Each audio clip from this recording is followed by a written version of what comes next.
Welcome, Patrick. It's been a long time coming to have you on here, so I'm absolutely honored. Yeah. On the eve of our 15th anniversary holiday party, which you don't miss any of those. No, if you guys plan something, I'm there, and I'm there, all out as best I possibly can present myself. So, love having you on because you are one of those people who's like the heartbeat of the gym. You train at 6:30 straight through. So you come Monday through Friday, correct? Saturday. Sunday to Sunday. Yeah. So I know you're here, but 6:30 we don't have those classes. But you're there straight through the week, and then you are you're in here 7 days a week, correct? 7 days a week, yeah. Do you take class every day? You have some phases where maybe you'll be like targeting like a specific like lift or a goal where you'll get out of it for a little bit. But there are a couple times where I overdid it. Yeah, me. Weird. Where I felt like I had to take a step back. And when those happened, and I still participated in all your offerings that you have, because you have Rev, you have Power Hour, you have the all levels classes, but I would take a step back from the CrossFit all levels classes, because sometimes that's just go as best as you possibly can, full heart rate. I mean, you can scale it and everything, but I'm not going to. No, I understand. Yeah. But I would take the step back and I would utilize the other services or go into like a bodybuilding or a powerlifting thing. Last year, I decided to put on as much weight and strength as I possibly could. I remember that. Yeah. So that really, I got real big in terms of. Yeah. Can we talk about that for a second? How much weight did you gain? So I started out around 190 before I decided to put on size. And I ended up at 238. Whoa! Holy so shit. I still can't believe it, because then you did Summer Shred, and you told me how much you lost, and I forget now, but I was just like mind blown. So I started a running program in the end of February, and I had already dropped back down to 215 by the time Summer Shred had started, and then by the time Summer Shred was completely over, I weighed 178 pounds. Wow, that's insane. 238 to 178? And from the last week of February. So last week of February started, I was like on a Sunday. I started running that day, and I ran every single day all the way to August. Don't do this at home. Please, kids, don't no one else do this. Yeah, because I was going to say, I've seen you survived. You always look big, but you were in like the 180s, when you're like really lean. I just remember how like your chest got so big, it was like up to here. I look like one of those you look like you're birds going to be puffing out there. Yeah. What did Choked. you, were you targeting like a big bench press? So, Josh Martinez and I wanted to do the 1,000-pound challenge, and we ended up doing it together. But unfortunately, right around the time we did it, that was when my mother started having tremendous complications with the liver cancer that eventually took her from us last December. And I still appreciate you guys showing up for the wake. That was beautiful of you guys, and I'll never forget that. I ended up, having to focus on other things. And I never submitted our 1,000-pound challenge, but I still have the videos. And Josh got over 1,000 pounds, and I got over 1,000 pounds, and we were satisfied. So. And what is that? Are those lifts? So the Rogue Challenge is max bench press, max back squat, max deadlift. And that's the order they present them in, and I think that you have to do it in that order, and you have a specified amount of time to do it. I don't 100% remember the specifics surrounding it, but it's a whole ordeal. You got to weigh out your plates and videotape it all, and then list put tape on there and list the weights and show it to them and announce every single one of them. So Josh and I went through the trouble of doing all that, and I feel really bad never submitting it. I don't know if I still can, but I still do you get a T-shirt or something? You get a T-shirt if you do it. And the funny thing is, I don't really wear those shirts. So when I signed up for it, and I said, hey, the shirt that I want a small, so I can give it to Kimberly, because Kimberly loves to wear those shirts. Cool. So Kimberly would be walking around with the 1,000-pound challenge shirt. Really impressive. So. Yeah, very impressive. That was probably good for you to do that during that difficult time as well, just so you could be like build your body to be a little more durable. To gain some muscle. And I think that was a really good decision for you, because you walk around so lean all the time. But if you do that for years and years and years, as you know, it's good to slow down a little bit. You start to get into injuries sometimes too. Yeah. Like, and then a couple years, or not just last year, but then the year before that, I took advantage of a lot of the Ollie classes, and I strained my bicep real bad. And that was leading into summer shred as well. Yeah. And I came to the obstacle course, and I'm doing, like, instead of the pull-ups, I'm doing one-armed burpees off the ground and everything. I remember that. You still did everything. That was really cool. Did that just took forever to heal, right? That took about 3 months of not doing any pulling motions for it to feel good. And then I came back into CrossFit as if nothing had ever happened again. And but once again, doing summer shred had, put my conditioning at another level that allowed me to jump back into everything. So I could compete, with all my buddies and be at the top of the leaderboard. So Hot for the Holidays this year, you've done both challenges almost every time, and then you've won both, correct? No, I've only won Hot for the Holidays, but twice. Back to back. 2 times. Yeah, okay. with yes, you did. Aaron and I. You haven't won Summer Shred. I haven't won Summer Shred. So this past Summer Shred, though, you guys were impressed with my deflating of the size I put on. Yes. That you created an honorable consolation second place. Yeah. You weren't. No, you got second. Yeah. I mean, it was very close. And, and my fiancée. That's why I thought you won, because I remember talking about you and Josh were. And Kimberly did too, right? And you guys were so impressed with what Kimberly did too, that you gave her second place too. So that was great. But with that being said, Kimberly got second place, and she's like, "Oh, I taste blood.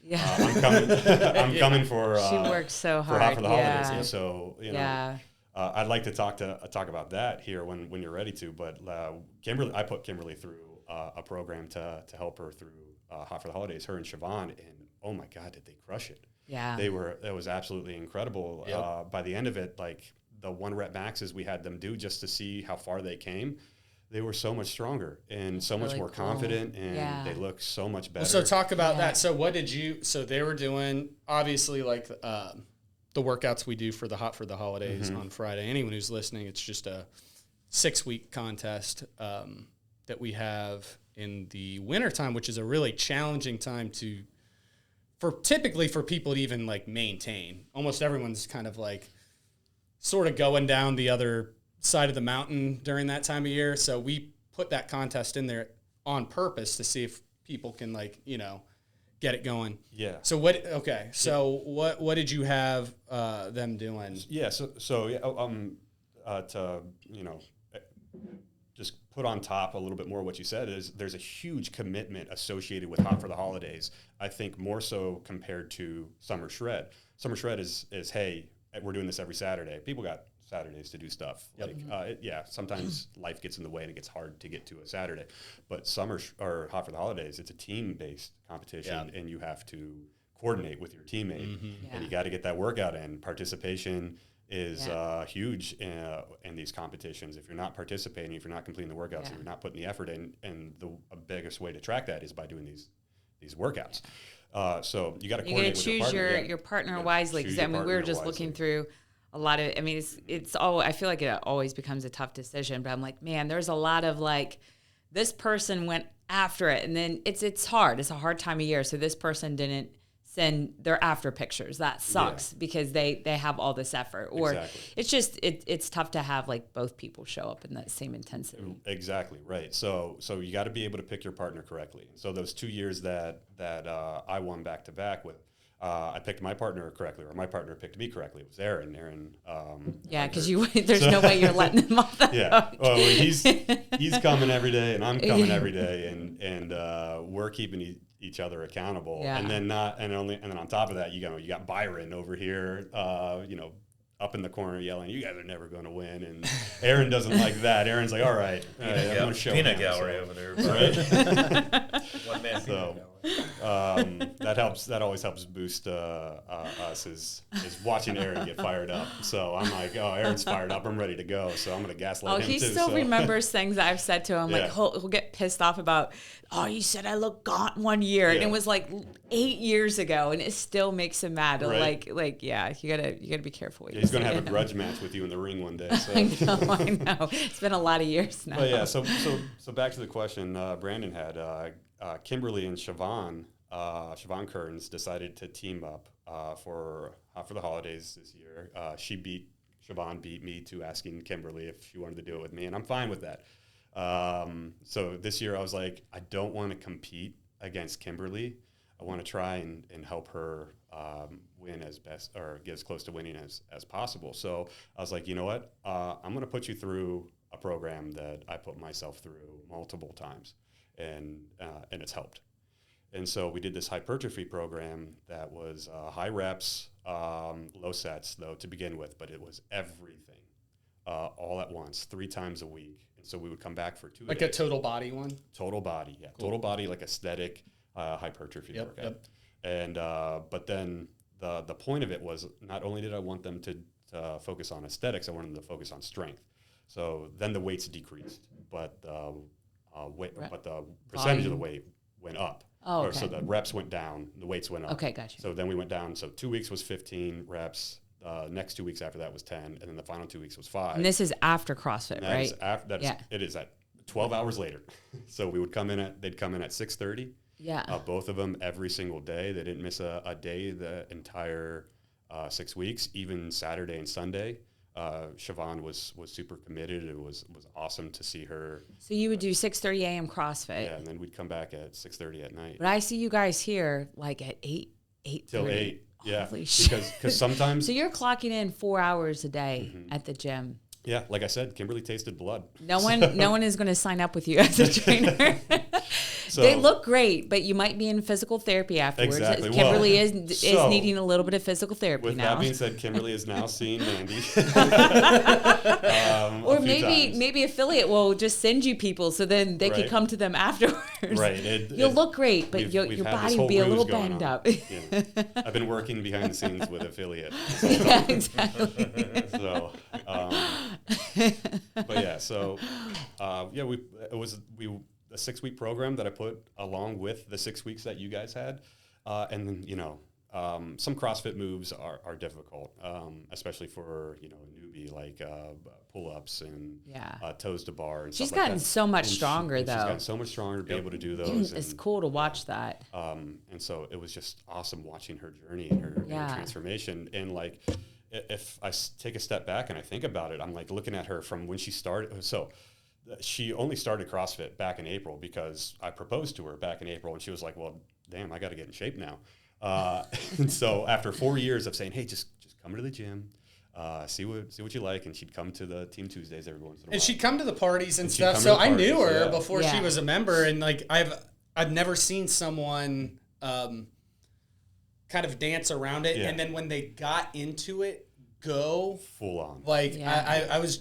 I because as someone who's like usually in that situation, they're like they kind of reluctantly try it because their friend group is doing it, and they're like, I told you I wouldn't like it or something, and then quite the opposite. Yeah, exactly. Just jumped in. Well, that's and got to be like, intimidating because now all the friends that have been doing it for so long. No one can walk in and be good at it. Usually unless you have like a gymnastics or high level athletic background. But I trained for years and I sucked for a year. Right. It happens. But the funny thing is, I've said this at the beginning of Kimberly's journey till now. I'm like, I think like she didn't really do much sports, growing up. She did do basketball. She tells me from time to time. I've never seen her dribble a ball or anything like that, but, I take her word for it.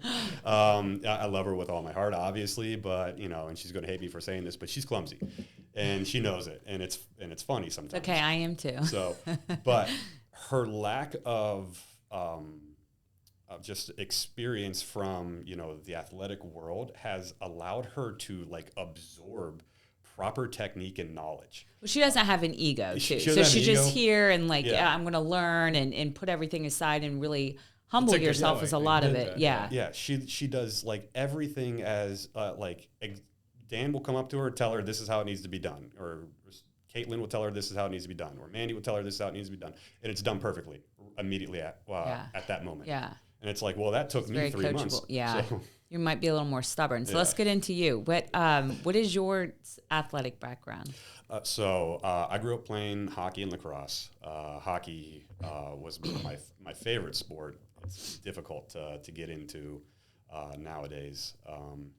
Ice time is expensive, and when they provide it to older people like me, it's usually late at night, and it's not something I want to do. Well, it's okay. You probably don't need another injury. Yeah. But hockey took me all around the United States, so it was great growing up, being on travel teams and playing in world tournaments and stuff like that. Wow. So, but I started hockey when I was 4 years old. Where'd you grow up? Worthington.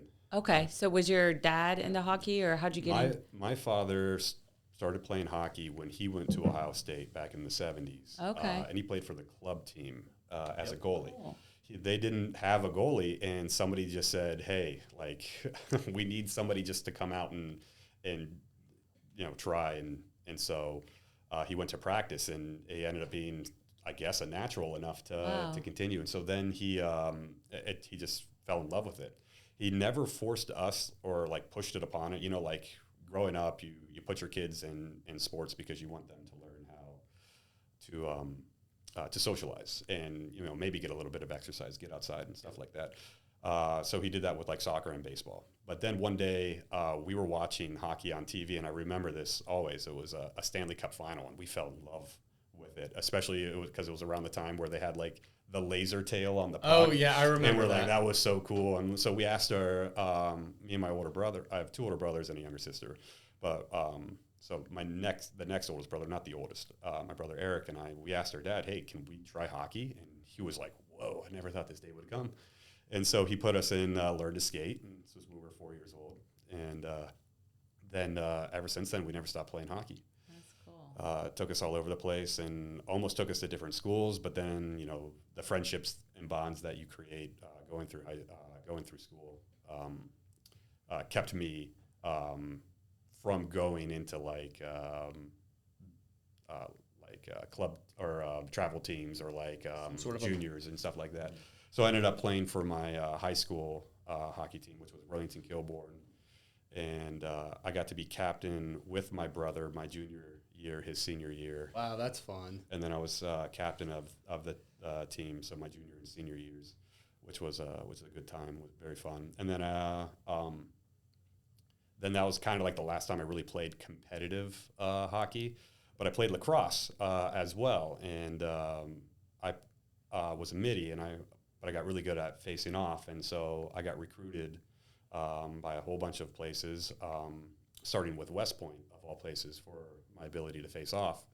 And so I went through the whole entire process to go to West Point, did the interviews with the senators. I interviewed with, at the time, it was Pat Tiberi and our governor, Mike DeWine.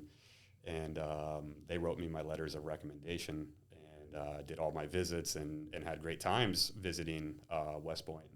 So I got into the school, and I was going to go, but then I broke my leg my senior year playing against the number 1 team in the nation at Johns Hopkins Field. It was McDonough at the time. And because I broke my leg, they were like, well, we don't know how long your injury is going to take. We're going to send you to prep school. The prep school was Lawrenceville in New Jersey. And I was like, well, I don't want to really do that because I was going to have to retake my ACTs and SATs and re-enroll and all that stuff. So I had an academic scholarship at Ohio State that I ended up taking, and I was preferred walk-on for Bresci's Ohio State team at the time. But then he left, and went to North Carolina, and Myers took over, and he never really had a spot for me there anymore. So then I left after 1 year, and I played club, but I grew bonds with the club players at Ohio State. And going full circle back to hockey, every single year Ohio State puts on intramural club hockey, where the championship team plays on nationwide. Did you play club hockey too? No, I did not play club hockey. Yeah, I played club lacrosse, but we did intramural hockey, and I'd put together an intramural hockey team of the club lacrosse players. Cool. It was funny to watch them go. So I'd go out there and I'd score a bunch of goals to get us ahead, and then I'd sit on the bench and I'd watch them play, and then the other team would catch back up, and I'd have to go back out there and put us back ahead. And every year, or so they would do a fall and a winter intramural. I'd get them to that team to play on nationwide.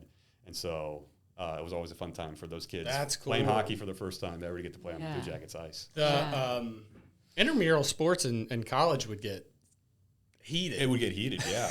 So, and not just heated, but like there would be also those people who would have a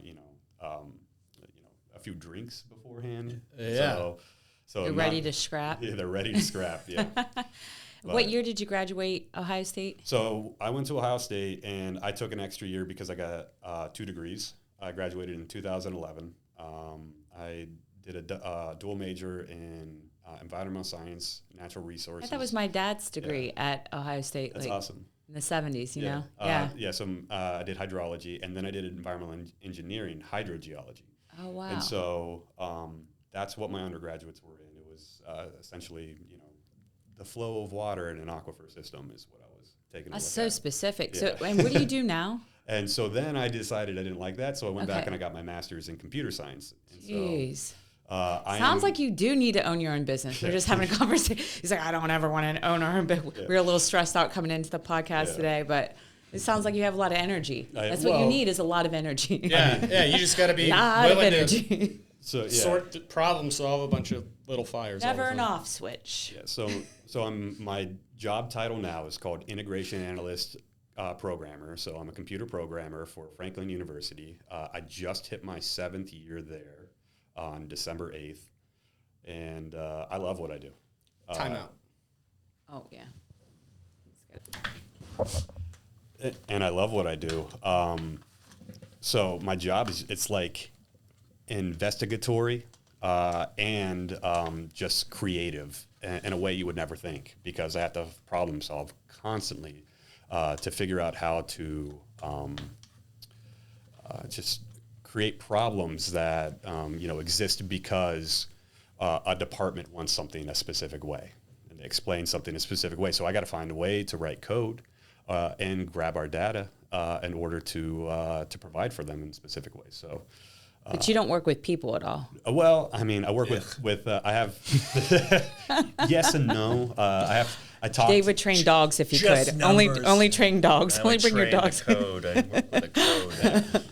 I talk to people, and they tell me what they want. I tell them whether or not they can have that, or if it's even possible, or I'll try and stuff like that, and that's about it. But and then I have great coworkers. Do you work remote though, mainly? I do work remote. I'm just thinking with your workout schedule, you'd have to. If they're ever listening to this, I'm sorry I don't come in, but I enjoy working remote. He has to work out I 4 hours a day. And I feel like I'm more productive at home. So I also don't have to factor in travel time. Yeah. So, but yeah. I love what I do, and it's a whole lot of fun. It's really funny when people in this gym learn that I'm a computer programmer, because they try and guess what I do, and I mean they never. So I have a non-workout question. How has Chat GDP changed your job? Brandon's obsessed. Because I use it 10 times he a has day. some books out there. He's kind of written movie scripts that can be played. Yeah. Chat GPT has actually become quite the assistant for me. So, I hate to admit it, but every programmer is going to admit this. But a lot of what I do is Googling, why doesn't this work? Yeah. So now I don't have to Google why doesn't this work and go to like a Stack Overflow, which is a website that has it's like a forum of programmers talking back and forth. I can just now go to Chat GPT and be like, hey, I got this error. And it goes, oh, try this.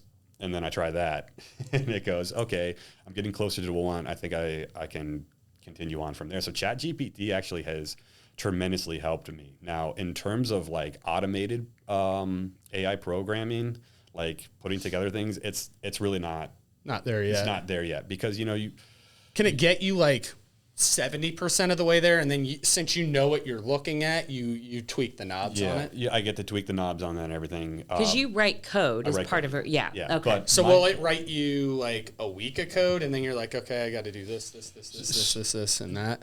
Yeah, it'll give me like a very generic outline of that type of thing, but like it doesn't know my data. It's not connected to it. Yeah. I can't connect it to that. I can't get it in my data, and I wouldn't allow it anyway. But that's probably not smart. So that's the difference. And then also it's probably similar to you when you're looking for workouts. It'll give you something, but it's kind of generic, and it's like, shitty. I can't. Oh yeah. It doesn't program workouts well yet. Yeah. And then it's getting better, but there's Copilot and by Microsoft and Gemini by Google. They also do really great jobs of all of that. But ChatGPT seems to be the cleanest, whereas the other two try to get real fancy with it. And I'm like, that's not going to work. Like when it spits out code, if I'm trying to look at it, I'm like, that's not. Let's not go there. Yeah. So, yeah. Like I'm gonna have to change too much other stuff. Right. So. Right. Oh, that's really cool. So I wanted to ask you, what are your, you're getting married probably within the next year and a half or so. Hoping 2026 is the latest. So. Yeah, and you're a planner, so where do you see like your fitness going in the future? Like kind of what is your like You've always got something cooking. Yeah. I want to hear like a 5-10 year, because I feel like you do this. So I have multiple people coming at me and from multiple angles going, let's do high rocks. Yeah, So high rocks. We had talked about that on a podcast too, and maybe trying to get a group to do it sometime. Seems to be a goal. Okay. And I do like the training aspect that's associated with it, because of you're throwing in a 10K total in between doing these CrossFit moves. Yeah. And it's great training, and it's awesome. And I always tell Brandon, every time he throws in like one of those power lift type things with a run, like it always kicks my ass, and I love it. I love to get my ass. It's like 5-minute AMRAPs where you're just running and deadlifting. You've become a really good runner. When I can run, yeah. Well, I'm just thinking like the first time you did summer shred, you're never like in the very back of the pack, but you're like mid pack, and now you're like right there, right in the front. It depends. Winning or second or. So I've learned from a few people in here how to game the workouts a little bit, watching some people, and I learned. I just mean on a straight 5K. Yeah, straight 5. Yeah. Where running is the metric. Yeah. I will take it out. I will make sure that if I'm not 1, I'm top 5. And I'll try my hardest, but then you got those young guns out there that I can't compete with. Yeah. No matter how much effort I put into it. So, but yeah, I appreciate that you've recognized my running has gotten better, real strong. So high rocks, are you trying to do that for 2025? You think maybe find a race?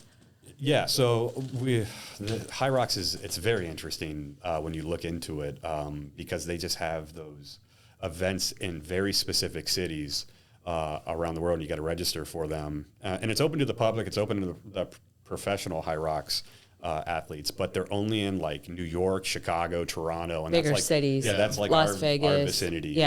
Yeah. And so we would it'd have to be like a big trip thing. Yeah. I've tried to look in like, is somebody putting on like a local high rocks event? I don't see how it could be super difficult. They have something like that. It's kind of like a different version of it. I remember. I don't know if it. I think they have some in like Chicago where it's not like the big, quick plane flight there. I think it'd be fun to get a group to go. I would 100% be down to do that. So look at after Summer Shred could be a good lead up to something like that. Summer Shred for high rocks. And I think that's around the time that they're back in Chicago, and then right after Chicago, Toronto happens, which actually isn't too difficult of a trek either. So Drew did one. Drew Jack?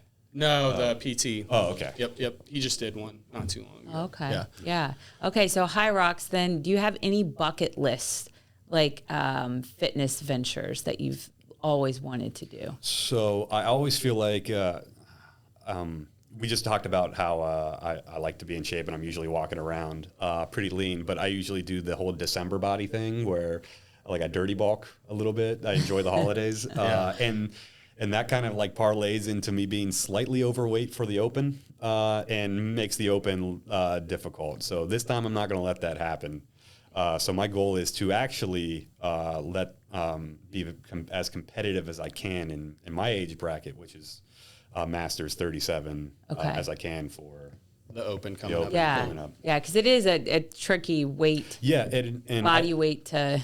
Yeah, and I was just talking with Nick Shikram about Strength. it in there, saying Open is definitely more conditioning based. You'll have to handle the heavy weights a few times, but being conditioned is way more beneficial. Yeah, and I never allow myself that opportunity going into the Open, and I always come out of it going, man, if only I had this condition the month after. I'm like, only if I was this condition. That's how it always goes. So.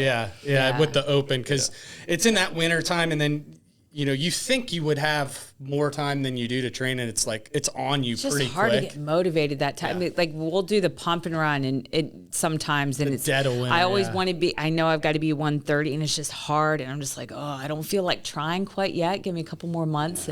To get a taste of spring, then I'm like I can start eating a little less. Yeah, the best year I think I ever did in the Open, I was actually injured where I wasn't lifting, and I was running outside all winter just because I was like, okay, this is something I can do. And then the injury kind of like came back together right before the Open, but I had done all this like inadvertent conditioning, and there's never any running, and there's not, but I was just like very fit, like cardiovascular wise, and I was just like, you get 5 minutes into all these workouts, and then you're just like slobbering all over yourself trying to like get through, and I'm like, oh, just running 3 to 5 miles every day has really served me well. I think a part of that too is traditionally speaking, when people try to do well in the Open, I feel like a lot of them try to overtrain for the Open, so then you're banged up. Yeah. But if you're just running and you're hitting everything lightly, then you're fresh when you come in. Yeah, so that would be my advice to you. Just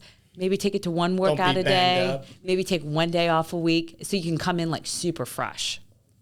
1 day off a week? I know, it's hard. Well, we're gonna have to negotiate this. You still come into the gym. You still come in. Use the sauna. Do an active rest. The sauna and I don't get along. Not your sauna specifically. Saunas in general. You can ask Aaron, Josh, and what does it do to you? So do you get claustrophobic? No. The last Hot for the Holidays that Aaron and I won, John Diffendorfer invited us up to Worthington Hills Country Club. They have a sauna there. It's also where I grew up, and I was a country club member growing up. It was a fun time. So I was like, old stomping grounds. It's great. So we went up there to do a whole sauna thing, just us guys. And I went into the sauna, and into like the sauna's like the door, and then it like curves around like an L shape, and then I was tucked into like the back, and I think like the heat was just like more intense back there. I started like hyperventilating, and I was like dying. And so ever since then, there's just like an ongoing joke. So it might be a touch of claustrophobia. Maybe. I just couldn't handle it. I was like, okay, I'm not doing saunas anymore. Saunas and I don't get along. So it's hot and you're enclosed. You wouldn't like that sweat lodge. Yeah, we did. No. We got Brandon's mom to do it finally this last year, but it's because you're in this hut, and it gets up. They'll put like water on basically really hot stones. Yeah, it's and a bunch of stones herbs fire, and stuff, and it's cool. But when they make it more, it builds in intensity, and so there's like 4 like quarters, and every quarter it's a 15 or 20 minute. Time period where you're in there, and then a 5-minute break, and then it's building, and it gets so intense by the end. You're trying to get down to the ground, the dirt ground, because it's colder. But we got his mom to stay in the whole time, and it was fun. Like a whole. It gets intense, but it's supposed to do that. Right. So I would encourage you to do it again, because it's kind of like the cold plunge. It's supposed to make you freak out. And then you feel trap the Patrick emotions. in the back. Yeah, don't trap me in the back. Just until you come to some sort of epiphany, okay? Yeah. It's got to be super emotional. Then you can get out. All right. You're like, I'll just make up something. I'll have my spirit journey. That's right. and then get in the hot tub. Yeah. Like, guys had the wildest, journey, and they're like, dude, you passed out. Someone was speaking to you. Right. But there's this kid that led this Tezmacau, and I think he was 16 or 17 years old. He only spoke Spanish, so we had a translator. You should see the bottoms of his feet. It was insane. Do you remember that? They were like so thick because his body had adapted. I mean, he's like very thin. He just had like this loincloth on, but his feet were like that thick. It's like he had shoes on. Yeah, like he was just walking around in shoes that were just his feet, and they were big and thick. And he was one of those guys who's so... But not wide, just like, Just the pad at the bottom. Yeah, and then, people from other countries, they don't sit in chairs. They're used to... And so he would just kind of squat into a squat position. He's just chilling for hours in, like, the bottom of a squat, like, talking to you. So cool. And like, yeah. You'll have to come on our next retreat. It'll be a lot of fun. I think Kimberly would like that. Because we never go on vacations because... this place. Yeah. So okay, well then we'll bring it with us. Well, so yeah, that's the thing. You have to come on the next retreat that we do. It'll be your honeymoon. Because you're going on a vacation, but it's a CrossFit Grandview. Vacation. Yeah. And you're doing we missed it CrossFit every day. It's literally everything I need. So yeah. I'm talking about that when we have the CrossFit gym, and they do have like right next to the CrossFit gym in Puerto Rico. So Kate and I went to it, and it was really fun. It was awesome. They have a place where they're doing cold plunges and saunas in the thing next to it. So it's good retreat material right there. Yeah. All one spot. Yeah. Yep. Yeah. All right there. So I don't know. We'll keep you guys all posted. Yeah. We haven't given up on the retreats. It's just we needed a year off. Needed a breather. And then Tulum, the jungle gym. It's so cool. Yeah. And it's not that we don't want, I love Tulum. The price, though, it's gotten really out of hand. So much developments there, and it's just escalating. Convert barbell into a Tulum gym. Yeah. But it's covered with sand. All rocks. All the wooden weights, rocks. I think Oscar was watching like some YouTube video where they did that in a house. They were trying to like recreate like this beach and like this big slide. Oh, wow. Do it in a gym. That would be fun. Yeah, that would be great. Like, can't wear shoes in there. Super clean. Yeah. Can't wear shoes in there. Yeah. A big LED screen of like the ocean, right? Well, right part of the Tulum are. thing, it's a very spiritual place because there's like this spiritual vortex, and I think it's similar to like Ibiza. Sedona or something. Well, Ibiza started out that way. It was really spiritual. I was like looking into the history there, and then everyone started to come there and party because they could kind of feel this energy. So that's happened in Tulum. The spirits are like, we're gonna fuck up. So this place is beat. Let's go. Yeah. I mean, the last time we were in Tulum, too many white people here. We gotta go. Hipster spirits, right? Yes. Right. Lexi and I were just walking around. It's the middle of the day, and there's like day clubs and stuff, and there's this whole crew dressed up as like Alice in Wonderland, and we're just looking at them. And I'm like, they are all so high. It's going to take them days to come. And so then you're going out to restaurants, and it's fine, have a couple drinks, but then every bathroom you're going, you want cocaine, you want cocaine. It's like we're here on a health retreat. Like, maybe we can have a margarita, but like, let's not do all that. Yeah. But that was Ozempic before Ozempic, right? Yeah, right. Yeah. That's probably healthier. We're probably going to find that out. Just go back to cocaine. Right. I saw a great I saw a great meme. It was this guy was like I just started taking Ozempic not for the weight loss but for the inevitable class action lawsuit. Yeah, I can see that way. Right. He wants to get in. I think what I just heard, someone told me, some health professional, that it like how it does have the muscle wasting effect that it can apply to your heart.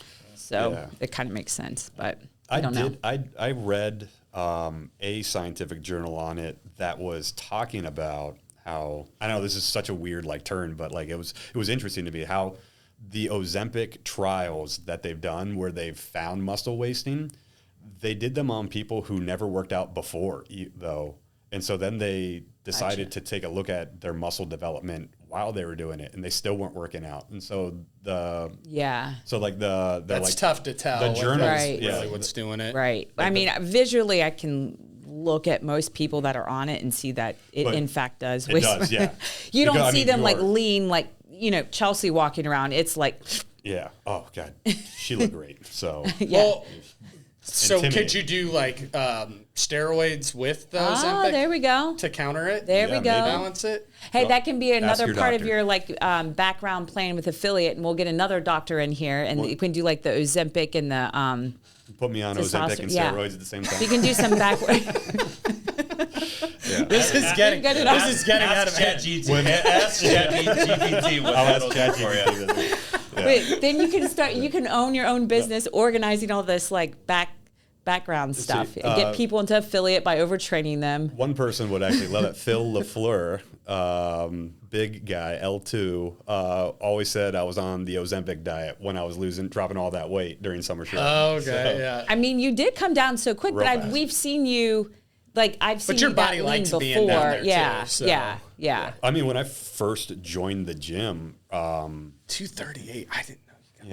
You're looking a little bit like Beetlejuice, just a little bit. back in the big body.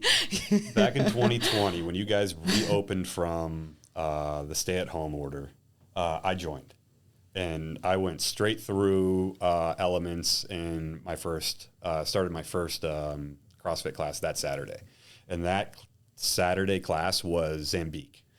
That crushed my soul. Oh yeah. What is that? I can't. That's the one where it's back squats, running from the deck, and burpee strict pull-ups. Correct. Oh, I like that one, but I hate taking the. Yeah, I remember that. Yeah. But I was not ready to take 185 from the deck and put it on my back, and then back squatted 11 times for 5 reps. That was that crushed me. And at that time, when I joined the gym, I was walking around at a $165. I remember you're pretty. I was lean. Yeah. I was lean. And you would do what would you do? muscle. You would do 20 rounds of Cindy every day. Oh my God, I remember talking to you back then. Like military fit kind of thing. Dude, you got to stop. You got to stop, right? So, and I mean, I just needed to. I wanted to do something. I needed to find something. And I love doing those movements. Yeah. So when I discovered fitness for myself, I discovered I was like push-ups and pull-ups were my favorite thing to do. Yeah. So. Yep. So but now you've got the kipping down because you used to do strict. A little bit. You used to just only do strict, but almost stay with everyone. While we were kipping. Yeah. I've figured out how to do butterflies now, so I do those, and they're really fast, and I enjoy that. So definitely less tiring than doing straight through the same numbers. So, Yeah. But kipping when it comes to like muscle ups, not so much. I just pull myself up over that bar. I know. I'm so horrible. It's not a bad way to be strong. Yeah. Well, yeah. But yeah, it's if the guys are going to find it real funny when they hear us talking about me kipping in this podcast. So. Yeah. Well, I think we need to wrap up here, and it's a good place to end it. We've loved having you on today. I really appreciate you guys having me on here. I want to just give a shout out one more time to Kimberly because I love her. And but then everybody else who makes this community for me, Aaron, Adam, you love Josh. Aaron too. I love Aaron. Okay, you love Aaron too. Adam Culliver, Josh Martinez, Amanda Patterson, Cammie, Sammy. They were all the original that welcomed me with open arms when I first got here, and they made this community for me. So, and that's another reason why I come back every single day. Awesome. Thank you so much. Love having you here. Appreciate it. Thank you.